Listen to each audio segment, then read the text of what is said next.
তো এখন যেটা দেখাবো সেটা হচ্ছে ইন্ডিকেটর দেওয়া। আমি রাস্তায় দাঁড়ায় আছি, মেন রোডে উঠবো এবং ডান দিকে যাব। আমার হাতটা স্টার্টিংয়ে থাকবে, এটা হচ্ছে আমার ইন্ডিকেটর সুইচ। এটা অনেকে বলে কি কম্বাইন্ড সুইচ, এটা কি ইন্ডিকেটর সুইচ, তাই না? এটা মূল নাম হচ্ছে কম্বাইন্ড সুইচ।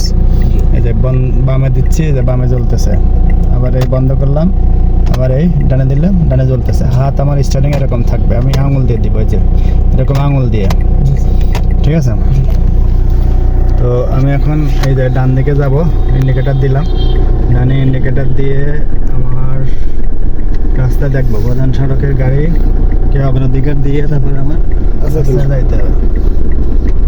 তো এই যে সামনের যে লেন দেখতেছি, যে এই লেন দেখান, এই যে রাস্তার যে লেনগুলো, এই লেন পরিবর্তন করার সময় ইন্ডিকেটর দিতে হবে। যখনই লেন পরিবর্তন করবো তখনই ইন্ডিকেটর দিতে হবে, ঠিক আছে?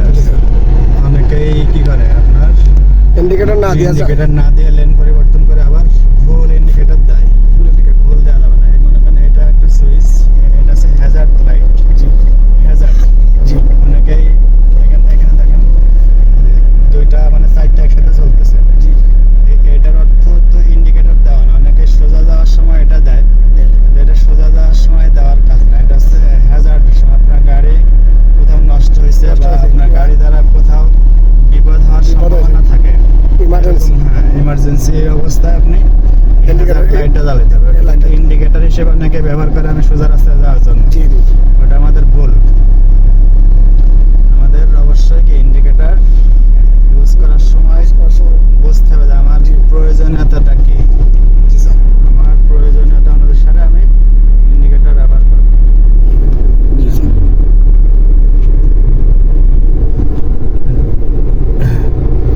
দেখেন সামনের থেকে আমার এখন ওভারটেক করা লাগবে। আমি ডান দিকে কি ইন্ডিকেটর দিলাম, পিছনে দেখে আমি আবার লেন পরিবর্তন করব। লেন পরিবর্তন করা আমার ওভারটেকিং হয়ে গেছে। আবার আমি বাম দিকে ইন্ডিকেটর দিলাম, দিয়ে আমি আবার কি বামের লেনে চলে আসছি। এই হচ্ছে ইন্ডিকেটর